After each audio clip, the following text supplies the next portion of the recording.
Record. नमस्कार दोस्तों, मैं हूं नीरज राजपूत और आपका स्वागत है फाइनल असॉल्ट में। और इस बार फाइनल असॉल्ट जो पाकिस्तान के ऊपर है, उसमें हमारे साथ जुड़ गए हैं खुद पाकिस्तान के बड़े जानकार और एक्सपर्ट, भारतीय सेना के पूर्व कमांडर कर्नल दानवीर सिंह हमारे साथ जुड़ गए हैं। स्वागत है कर्नल दानवीर आपका हमारे इस फाइनल असॉल्ट कार्यक्रम में, जो खास तौर से पाकिस्तान के ऊपर है। जो पाकिस्तान में इस वक्त जो हालात बने हुए हैं, क्या उसके लिए पाकिस्तान की सेना जिम्मेदार है, कितनी जिम्मेदार है, और आखिरकार पाकिस्तान सेना ऐसा क्यों है, भारतीय सेना की तरह क्यों नहीं है, जिसका इंटरफेरेंस जो सिविल गवर्नमेंट में, लॉ एंड ऑर्डर में बहुत कम है। तो उस पर ही बातचीत करेंगे। और आपसे बढ़िया पाकिस्तानी सेना के बारे में शायद मुझे लगता नहीं है कि कोई भारत में इस तरह का कोई एक्सपर्ट है। आपकी एक्सपर्टीज है पाकिस्तान को लेकर। तो सबसे पहले सवाल ये कि क्या ये जो अभी पाकिस्तान में गृह युद्ध के हालात बन गए हैं, लोग बगावत कर रहे हैं पाकिस्तानी सेना के खिलाफ, तो आखिरकार कारण क्या है इसका? देखिए, इसका कारण यह है कि पाकिस्तान के लोग पाकिस्तान की फौज से नफरत करने लगे हैं और इसके पीछे कारण है इंफॉर्मेशन का। जब इंटरनेट नहीं था, इंफॉर्मेशन इजीली अवेलेबल नहीं थी, तो एक बयानिया, एक नजरिया पाकिस्तान की फौज, पाकिस्तान की एस्टैब्लिशमेंट अपने अवाम को पेश करती थी और वही चूरन खाकर पाकिस्तान की अवाम बड़ी हुई। लेकिन फिर बीच में इंटरनेट आ गया और इंटरनेट ने बहुत सारी खिड़कियां खोल दी। जितनी खबर इंटरनेट से पाकिस्तानियों को मिली और उनको यह पता लगा कि अरे हमारी फौज ही इतनी बड़ी फ्रॉड है, तो उनको उनसे नफरत होने लग गई। आज मैं एक व्यक्ति का ट्वीट के बारे में जिक्र करूंगा। उसने ये लिखा, उसने एक पाकिस्तानी फौज के सरेंडर का वीडियो अपने ट्विटर पे डाला और उसने बोला कि जब मैंने ये वीडियो देखा तो मुझे अपनी फौज पर शर्म आ गई। और कब देखा उसने वीडियो? पाकिस्तान की फौज ने थोड़ी दिखाया वीडियो, ना वहां पर एस्टेब्लिशमेंट ने दिखाया। ये इंटरनेट की बदौलत उनको असलियत मालूम हुई। अब पाकिस्तान की फौज में करप्शन देख लीजिए आप, पाकिस्तानी फौजियों का स्टैंडर्ड ऑफ लिविंग देख लीजिए। पाकिस्तान की फौज के मेजर जनरल असीम बाजवा, जो कि सीपीईसी के शायद चेयरमैन थे, बिलियंस ऑफ डॉलर्स चोरी करके उन्होंने उसके पिज्जा बना लिए। उनको पापा जोन्स जनरल बोला जाने लग गया। फिर आपके जनरल रानियां रही हैं पाकिस्तान के अंदर, यानी कि इस तरीके की महिलाएं जो कि जनरल्स अपने साथ रखते थे, कीप्स, और उनका इन्फ्लुएंस रहा है। फिर आपके जनरल बाजवा खुद जो सेना अध्यक्ष रहे, उनकी प्रॉपर्टीज में बेशुमार इजाफा हो गया जब वो सेना अध्यक्ष बन गए। और इसी तरीके से कोई भी पुराना पाकिस्तान का सेना अध्यक्ष हो, कोई लेफ्टिनेंट जनरल हो, मेजर जनरल हो, इनफैक्ट कर्नल से ऊपर आपको दुनिया भर के प्लॉट्स और दुनिया भर की जमीन जायदाद मिलती है। और इससे आम जो नागरिक है पाकिस्तान का, वो गुस्से में है। आप पाकिस्तान की कोई भी बिजनेस देख लीजिए, चाहे वो रियल एस्टेट हो, चाहे वो दूध बन रहा हो, कहीं जूते बन रहे हो, कहीं ट्रांसपोर्ट चल रहा हो, आप नाम लीजिए और वो पाकिस्तानी फौज चला रही है। पाकिस्तानी फौज की दखलंदाजी हर एक इदारे में है। नीरज भाई, आप अंदाजा लगा सकते हैं कि जो डिस्ट्रिक्ट कलेक्टर है, जो सुपरिटेंडेंट ऑफ पुलिस है, वो लोकल कमांडर को रिपोर्ट करता है। रोज उसकी report local commander, military commander को भी जाती है। क्या आप ऐसा सोच सकते हैं हिंदुस्तान में ऐसा हो जाए?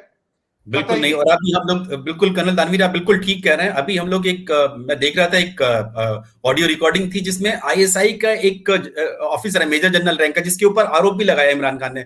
उसकी बातचीत की रिकॉर्डिंग आ रही है, जो एसपी है लाहौर के, जिसको वो इंस्ट्रक्शन दे रहा है कि आप इनको मारिए। तो क्या ये उसी से कनेक्टेड है? बिल्कुल बिल्कुल, एब्सोल्युटली। तो ये इस तरीके का पकड़ है। और आईएसआई के अंदर एक सी विंग है, सी माने सिविल, सी विंग, उसका काम ही यही है। ओके। तो ये कहानी है पूरी। अब आप देखिए, इमरान खान को रेंजर्स ने पकड़ा। रेंजर्स क्या है? जैसे हमारे इंडिया के अंदर सीआरपीएफ, बीएसएफ, पैरामिलिट्री फोर्स, जी बिल्कुल, पैरामिलिट्री फोर्स। और इंडिया में वो होम मिनिस्ट्री के नीचे आती है। इसी तरीके से पाकिस्तान में उसको तलब जब किया जाता है या उसका डिप्लॉयमेंट होता है, तो वो कौन करता है? वो इंटीरियर मिनिस्टर करता है, यानी कि पाकिस्तान का होम मिनिस्टर सनाउल्लाह खान। तो सनाउल्लाह साहब ने, राणा सनाउल्लाह, करेक्शन, राणा सनाउल्लाह ने रेंजर्स को लेके आया। लेकिन रेंजर्स किसको रिपोर्ट करती हैं? देखिए, एक चीज रिपोर्टिंग है, एक चीज उसकी एम्प्लॉयमेंट है। रिपोर्ट करती है वो सेनाध्यक्ष, हाँ जी, सेना, वो डायरेक्टली ऑपरेशनली जो सेना के रिपोर्ट, ऑपरेशनली जो है, बिल्कुल हाँ, ऑपरेशनली जो होगी वो आर्मी को करेगी रिपोर्ट। आर्मी। अब इसको कॉन्टेक्स्ट में देखिए, जो इंडिया के अंदर भी डिबेट चलता रहता है कि पैरामिलिट्री फोर्सेस आर्मी जी के जी, अंडर आनी चाहिए और होम मिनिस्ट्री उसको मना करती है। जस्ट बिल्कुल ट्राई टू अंडरस्टैंड मैं क्या कह रहा हूं। बिल्कुल। तो ये पूरा खेल है। तो पाकिस्तान के अंदर सब कुछ, पाकिस्तान की फौज है, पाकिस्तान की आईएसआई है, वहां पत्ता भी नहीं हिलता उनकी मर्जी के बगैर। लेकिन पिछले 48 घंटों में जो घटनाएं घटी हैं, ये पाकिस्तान की फौज को भी चौंका रही हैं। पाकिस्तान की फौज को भी समझ नहीं आ रहा कि ये क्या हो गया। उनके पैरों तले जमीन खिसक चुकी है। तो सर ये बताइए कि ये जो अभी जो स्थिति देख रहे हैं, ये कुछ सालों की है या 1947 के बाद से, जब से भारत के साथ बंटवारा हुआ पाकिस्तान का, क्योंकि हम लोग अधिकतर समय देखते हैं वहां पर पाकिस्तान की फौजी हुकूमत में रही है, तो ये उसका कारण हो सकता है क्या कि पाकिस्तानी सेना का इतना, फौज का इतना दखलंदाजी सरकार में, जुडिशरी में, लोकल एडमिनिस्ट्रेशन में और मीडिया तक में है? ओके, तो इसको इस तरीके से देखते हैं। आपने भी हिस्ट्री पढ़ी है, हमने भी पढ़ी है, ज्यादा नहीं तो थोड़ी तो पढ़ी है। खैर आपका नहीं पता, मैंने तो थोड़ी बहुत तो पढ़ी है। जी जी, मैंने एमए हाँ, हिस्ट्री किया हुआ है। तो वो वेरी गुड। तो फिर आप तो बिल्कुल एक्सपर्ट हैं इस पे। आप मेरे को बताइए, आजादी की जब लड़ाई हुई, कितने मुस्लिम लीग के नेता सड़कों पर उतरे, उन्होंने प्रोटेस्ट किया, अंग्रेज की लाठी खाई, और कितने मुस्लिम लीग के नेता काला पानी की सजा झेलने गए, कितने मुस्लिम लीग के नेता जेल में गए? क्या जिन्ना कभी सड़क पे उतरे? क्या जिन्ना ने कुर्ता पजामा या सलवार कमीज पहनकर आवाम की तरफ से लड़ाई लड़ी? जवाब मिलेगा आपको, नहीं। वो लड़ाई लड़ रहे थे इस्लाम की, और मुंह में सिगार था और कोट और शर्ट और टाई और पैंट। अल्लामा इकबाल, आपके, यू नेम द लीडर्स, एक ने भी पाकिस्तान के आवाम के लिए नहीं लड़ाई लड़ी। उन्होंने इस्लाम के बहाने अशराफ की लड़ाई लड़ी, अपर क्लास की लड़ाई लड़ी। जितने भी लीडर्स थे, दे वर ऑल लैंडलॉर्ड्स। आपको ये पाकिस्तान के एक बड़े अच्छे तर्जियाकार हैं, इस्ताक अहमद, वो ये कहते हैं कि जो उनकी जो कॉन्स्टिट्यूएंट असेंबली हुई, जिसके अंदर लोग बैठे हुए थे, उसमें जिन्ना को छोड़कर, जिन्ना एक पॉपुलर लीडर था, उसको छोड़कर बाकी सारे के सारे लैंडलॉर्ड्स थे, सारे जमींदार, सारे वडेरे और बड़े बड़े इन्फ्लुएंस्ड पीपल थे सोसाइटी के। अब इसको इंडिया के साथ कंपेयर कर लीजिए। यहां पर वो लोग थे जिन्होंने सड़कों पर लाठियां खाई, जेल में ठूसे गए, कुर्बानियां दी, घर बार लुटा दिए, और फिर आजादी हासिल करी। दरअसल पाकिस्तान को आजादी प्लेट में सजाकर अंग्रेजों ने दी, और कारण था वो नहीं चाहते थे कि इंडिया एक इतना बड़ा पावरफुल कंट्री हो जाए, क्योंकि इंडिया के अंदर नेचुरल रिसोर्स था, इंडिया के अंदर ह्यूमन रिसोर्स था, इंडिया का एक बहुत बड़ा लैंड मास था। तो वो नहीं चाहते थे कि इंडिया बहुत तरक्की कर जाए और उनको चैलेंज कर दे। तो इंडिया को काउंटर करने के लिए ये पाकिस्तान खड़ा किया गया, और कम्युनल डिवाइड अंग्रेजों ने खेला। अब जहां तक पाकिस्तान का फौज का सवाल है, पाकिस्तान की फौज को ये सब चीज प्लेटर पे मिल गई, और पाकिस्तान की फौज एक किस्म से अशराफ हो गई वहां पे उसको। वो इंडियन आर्मी तो थी, इंडियन ब्रिटिश आर्मी, नॉर्मल लोग ही तो थे। और नॉर्मल लोग जब वहां गए, और इनफैक्ट मैं यहाँ पे करेक्ट करूंगा, नॉर्मल लोग नहीं थे ये। जितने भी उस समय के जो फौजी अफसर थे, वो सारे रॉयल फैमिली के और बड़े बड़े घरानों से आते थे। और जब ये उधर चले गए, तो ये अशराफ कैटेगरी के बेशुमार फायदेमंद लोगों में शुमार हो गए। इनको एक मुल्क दे दिया अंग्रेजों ने कि भाई ये मुल्क है, ये आप चलाइए। चाहे इसके अंदर, जैसे मैंने बोला, वडेरे हो, लैंडलॉर्ड्स हो, इंडस्ट्रियलिस्ट हो, ये पूरे अब इनको ये आ गया, अब इसमें आवाम को कैसे कंट्रोल किया जाए। भाई जो लोकल आदमी है उसकी तो एस्पिरेशन, वो तो वो क्या, वो ला इलाहा इल्लल्लाह और पाकिस्तान का मतलब क्या और ये सब कहानियां और इस्लाम, और वो तो इस पे आया था ना। तो उसको उन्होंने फैजल मस्जिद बना दी, उसको बोला कि तू पेल के नमाज पढ़ और रोजे रख और तू मस्त रह, और बोला कि इस्लाम खतरे में है। इस्लाम 75 साल से पाकिस्तान में खतरे में है, और पाकिस्तान को हिंदुस्तान खाने में लगा हुआ है पहले दिन से। और मजेदार बात है कि वो 4-5 बार जंगें पाकिस्तान ने कर ली, बिल्कुल 4 जंगें पाकिस्तान ने कर ली, 2 प्रॉक्सी वॉर, एक पंजाब में प्रॉक्सी वॉर और एक कश्मीर में प्रॉक्सी वॉर जो अभी भी चल रही है, अभी भी चल रहा है। लेकिन इस्लाम खतरे में है, पाकिस्तान खतरे में है और हिंदुस्तान पाकिस्तान को खा रहा है। ये जो सारा जो नैरेटिव है नैरेटिव बनाया 75 साल का, ये इंटरनेट ने तोड़ दिया। दरअसल सोशल मीडिया ने तोड़ दिया।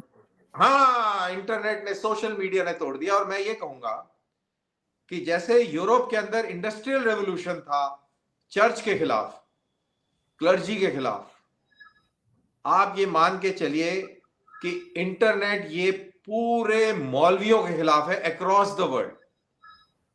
जो इस्लामिक पॉलिटिकल इस्लाम है ये उसके खिलाफ है, और बहुत सारी चीजें उसने खोल के रख दी हैं। पाकिस्तान मुस्लिम सोसाइटी के अंदर डिबेट हो रहा है, वो खुद पूछ रहे हैं कि हूर मिलेगी कि नहीं मिलेगी, कि सूरज कीचड़ में डूबेगा कि नहीं डूबेगा, धरती गोल है कि धरती चपटी है। ये सारे सवाल लोग पूछ रहे हैं, और ये भी पूछ रहे हैं कि ये फरिश्ते कहाँ रहते हैं खला में, क्योंकि इतने स्पेस प्रोग्राम हो रहे हैं, ये कहाँ है, कहाँ है वो जन्नत, कौन से प्लेनेट पर है, ये सब लोग पूछ रहे हैं। तो ये तो खैर ऑन द साइडलाइन हो गया, लेकिन मैं जो ब्रॉडर चीज में बात जो कर रहा हूं कि इंटरनेट ने पूरा खेल खेल दिया है, और इसीलिए ये पाकिस्तान की ये दुर्गति जो अब हम देख रहे हैं वो देखने को मिल रही है। बिल्कुल, आपने बिल्कुल ठीक कहा कर्नल तानवीर। कुछ साल पहले, जब अभी इनसे पहले जो जनरल असीम मुनीर है, इन पर भी मैं बात करूंगा, इनकी दुश्मनी क्या है इमरान खान से। लेकिन जो इनसे पहले वाले जो सेना प्रमुख थे, पाकिस्तानी सेना प्रमुख जो थे, जनरल कमर बाजवा, वो जब सत्ता में आए थे तब उन्होंने, एक बार याद होगा आपको, उन्होंने कहा था कि अगर आपको, यानी कि पाकिस्तान के जो मिलिट्री कमांडर्स हैं उनके लिए कहा था कि अगर आपको, अगर पाकिस्तान को ठीक से उसको गवर्न करना है तो आपको भारतीय सेना से सीखना होगा। तो क्या सीखा इन्होंने या नहीं सीखा, या सीखना नहीं चाहते ये भारतीय सेना से कि किस तरह से हमें डेमोक्रेसी में एक सिविल गवर्नमेंट के साथ हाथ से हाथ मिलाकर काम करना है, बजाय उसके कि उनके ऊपर हावी होकर उनको कंट्रोल करने की बजाय। देखिए नीरज भाई, अगर बिल्ली कमजोर हो जाए, खाने को ना मिले, तो वो इस तरीके की बातें करेगी, लेकिन जैसे ही खाने को मिल जाए और उसको उसमें जोर आ जाए, वो फिर से पेड़ पे चढ़ जाएगी। बिल्ली कभी पेड़ पे चढ़ना भूल नहीं सकती। पाकिस्तान इस किस्म की बदमाश बिल्ली है। पाकिस्तान कमजोर है, पाकिस्तान की मईशत डूबी हुई है, ऑलमोस्ट फेल्ड स्टेट की कगार पर है। फेल्ड स्टेट, बिल्कुल स्टेट ही है, कगार पे क्या है, इट्स ए फेल्ड स्टेट। ये उसकी मजबूरी है। जब ये बाजवा साहब इस तरीके की बात कर रहे थे, वो उसकी मजबूरी दिखा रहा है, मंशा नहीं दिखा रहा है। हृदय परिवर्तन नहीं है, हृदय परिवर्तन नहीं हो सकता, क्योंकि देखिए, अगर आप मसूर की दाल बना रहे हैं, आपने कढ़ाई, हांडी मसूर की दाल बनाने के लिए चढ़ाई है, तो उसमें राजमा कैसे बन सकता है मेरे भाई, पनीर कैसे बन सकता है, वो तो वही बनेगा। तो ये पूरे स्ट्रक्चर को डिसमेंटल होके नए रूप से जब खड़ा होगा, तब आप उम्मीद और तवक्को कर सकते हैं।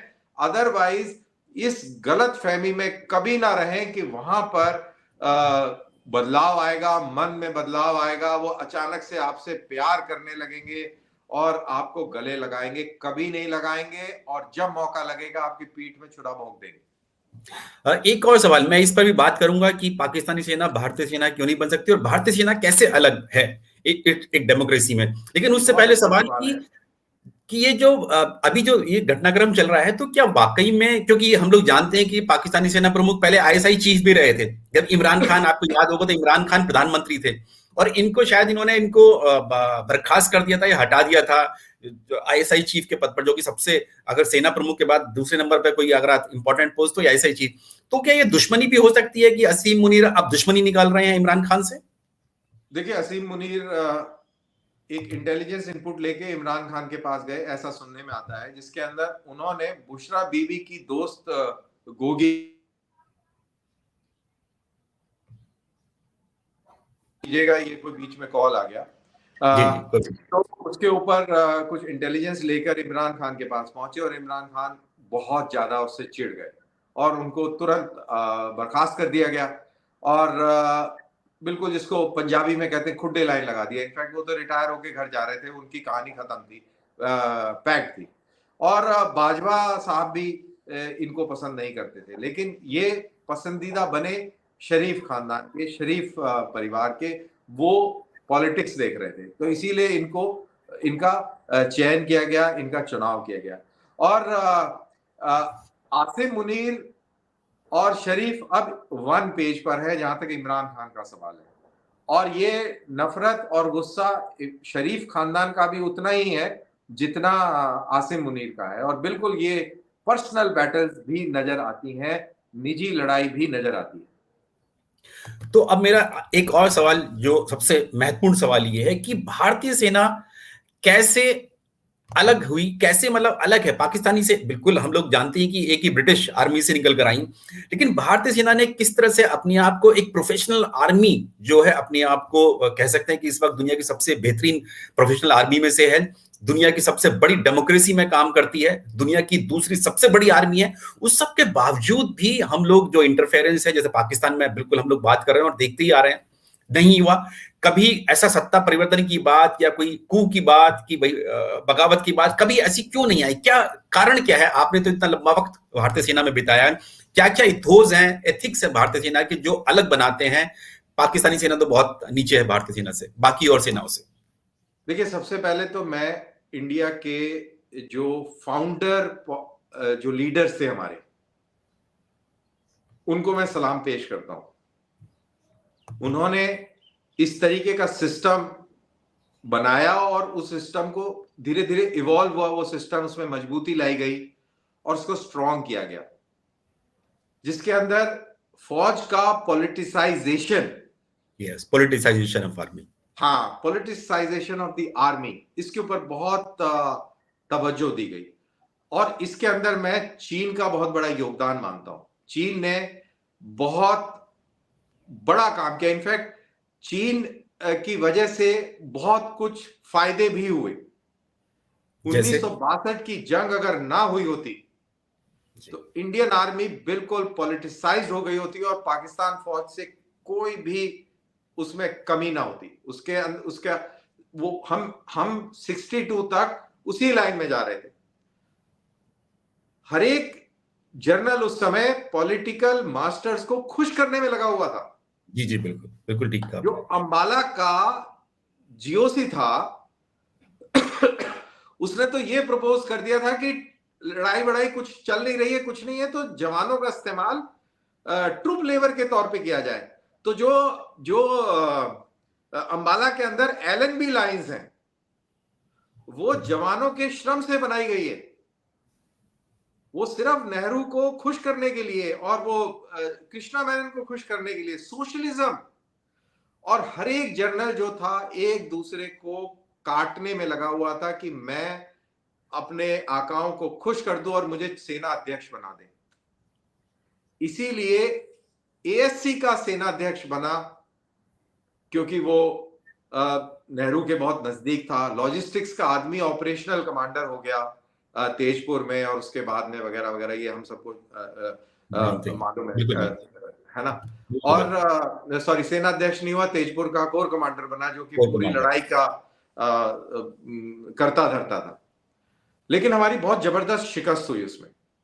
और जब उसका हमने एनालिसिस किया, देखिए यहां पर हमारे सिस्टम का स्ट्रेंथ आता है, हम उसकी एनालिसिस करते हैं, उसके बारे में बात करते हैं। मैं और नीरज राजपूत आज खुलकर इसके बारे में बात कर सकते हैं, बिल्कुल। पाकिस्तान में नहीं कर सकते शायद। में हम दूर रिपोर्ट को डिस्कस नहीं किया जा सकता। बिल्कुल। 71 की लड़ाई पाकिस्तान की फौज क्यों हारी, वहां पर ये डिस्कशन नहीं हो सकता। लेकिन हिंदुस्तान में दानवीर सिंह और नीरज राजपूत खुलेआम, शरेआम, बगैर किसी खौफ के डिस्कस कर सकते हैं। ये हमारी खासियत है। और इस डिस्कशन, इस मंथन से ये उभर के आया कि आर्मी को अपॉलिटिकल रखना चाहिए, आर्मी को दूर रखना चाहिए, आर्मी को मॉडर्नाइज करना चाहिए, आर्मी को तवज्जो देनी चाहिए। इसीलिए आर्मी का हेडक्वार्टर एडजंक्ट रखा गया, बिल्कुल, उसको गवर्नमेंट में शामिल नहीं किया गया। ये एक उस पूरे सिस्टम का एक प्लस पॉइंट था। अभी हालात बदल गए हैं, अभी डायनेमिक्स चेंज है, अभी बहुत स्पीड से डिसीजन मेकिंग चाहिए, टेक्नोलॉजी बड़ी तेजी से चेंज हो रही है वगैरह वगैरह। तो अभी वो एडजंक्ट नहीं रह सकता, अभी वो उसको एक सिनर्जी के साथ चलना होगा। तो अभी चेंज हो गया डायनेमिक्स, और जो इथॉस है वो स्टैब्लिश हो गई है, जो कल्चर है वो स्टैब्लिश हो गया है। अब हम पाकिस्तान के रास्ते पर जा ही नहीं सकते, बिकॉज वो सिस्टम ऐसा इवॉल्व हो गया है। तो यहाँ पर यानी कि आपका मानना है कि भारतीय सेना पूरी तरह से वफादार रहती है, लॉयल रहती है अपनी जो सरकार होती है, चाहे वो किसी भी पार्टी की हो, पॉलिटिकल पार्टी की हो। 100%, जी 100% वो पॉलिटिकल पार्टी की, सॉरी ये गलत हो गया, पॉलिटिकल पार्टी की वफादार नहीं होती है, हिंदुस्तान की वफादार होती है, हिंदुस्तान की कॉन्स्टिट्यूशन की वफादार होती है। जी बिल्कुल, गवर्नमेंट। अगर पॉलिटिकल पार्टीज की वफादारी शुरू हो जाएगी नीरज राजपूत, तो हम पाकिस्तान के रास्ते पर चल जाएंगे, और वो बहुत खौफनाक होगा, वो बहुत बहुत दुखदाई होगा, और मेरे ख्याल से वो एक शुरुआत हो जाएगी अंत की। और मुझे लगता नहीं कि कभी ये भारत में ऐसा होगा, हम और आप होने नहीं देंगे। बिल्कुल। धन्यवाद कर्नल दानवीर, हमसे बातचीत करने के लिए, पूरा बताने के लिए, समझाने के लिए कि किस तरह से पाकिस्तानी सेना जो है ऑपरेट करती है, क्या हालात क्यों हुई, वहां के लोगों ने बगावत क्यों की पाकिस्तानी सेना के खिलाफ, और भारतीय सेना के कौन से वो इथोस हैं जिनके कारण वो बिल्कुल अलग होती है। और जब भी कभी जरूरत पड़ती है तो भारतीय सेना ही आखिर में आती है, मदद करने के लिए आती है, लेकिन हमने देखा नहीं कभी सरकार के ऊपर डोमिनेट करती हो। यही शायद इथोस हैं भारतीय सेना के। और मुझे एक छोटा सा एक वाक्य याद आ रहा है कि एक बार मैं नेशनल डिफेंस कॉलेज एनडीसी में ऐसे ही गया था, तो वहां पर जब चर्चा हो रही थी तो वो बता रहे थे कि किस किस तरह की जो थीसिस होती हैं, जो ऑफिसर्स आते हैं, मिलिट्री कमांडर्स आते हैं, आईएएस ऑफिसर्स आते हैं। तो मैंने पूछा कि पिछले 20, 25, 30 साल में कभी कोई ऐसी थीसिस बनी है? किसी मिलिट्री कमांडर ने कहा कि भारत में, मैं अब की बात नहीं कर रहा, अब तो इस टाइम तो भारत बहुत आगे निकल चुका है, डेवलपमेंट इतना ज्यादा हो रहा है। मैंने कहा कभी पहले कभी जब हालात सही नहीं थे भारत के, तो कभी किसी कमांडर ने ऐसी थीसिस तैयार की कि भारत में जो है जो सत्ता है अपने हाथ में लेनी चाहिए, सेना को लेनी नहीं चाहिए? उन्होंने कहा कभी ये सोचा ही नहीं किसी ने, किसी मिलिट्री कमांडर ने पिछले 30-40 साल में जब से एनडीसी बना है कि ऐसा हो सकता है। वाकया याद आ गया नीरज भाई, अगर मैं आपकी इजाजत जी जी जी बिल्कुल। जब इमरजेंसी लगाई इंदिरा गांधी ने, और जब वो वाली सिचुएशन हो गई इमरजेंसी लगाने से पहले कि भाई इंदिरा गांधी का खेल अभी खत्म हो गया है, जनरल रैना उस समय चीफ थे, और उनको बुलाया गया, और इंदिरा गांधी ने जनरल रैना को कहा कि आप इस देश की बागडोर संभाल लीजिए, इंडिया में, भारत में मार्शल लॉ लगा लीजिए। Martial law. जनरल रैना ने कहा कि ये पॉलिटिशियंस का काम है देश को चलाना, आप अपना काम कीजिए, मेरा काम सेना को चलाना है, मैं सेना चला रहा हूं, और जय हिंद करके वो निकल गए।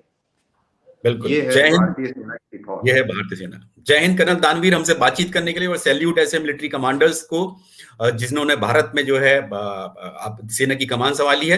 हमें समय देने के लिए भी बहुत बहुत धन्यवाद कर्नल दानवीर। आपसे हम लोग आगे भी बातचीत करते रहेंगे जब भी किसी तरह के जो मुद्दे जो हैं भारत के सामने आएंगे, क्योंकि पाकिस्तान जो है भारत का ही नेबरिंग कंट्री है, और उसका असर कहीं ना कहीं भारत में भी देखने को मिलता है। तो बहुत बहुत धन्यवाद। बहुत बहुत शुक्रिया नीरज राजपूत, और मैं पाकिस्तान को वेस्ट इंडिया बोलता हूँ। जय हिंद।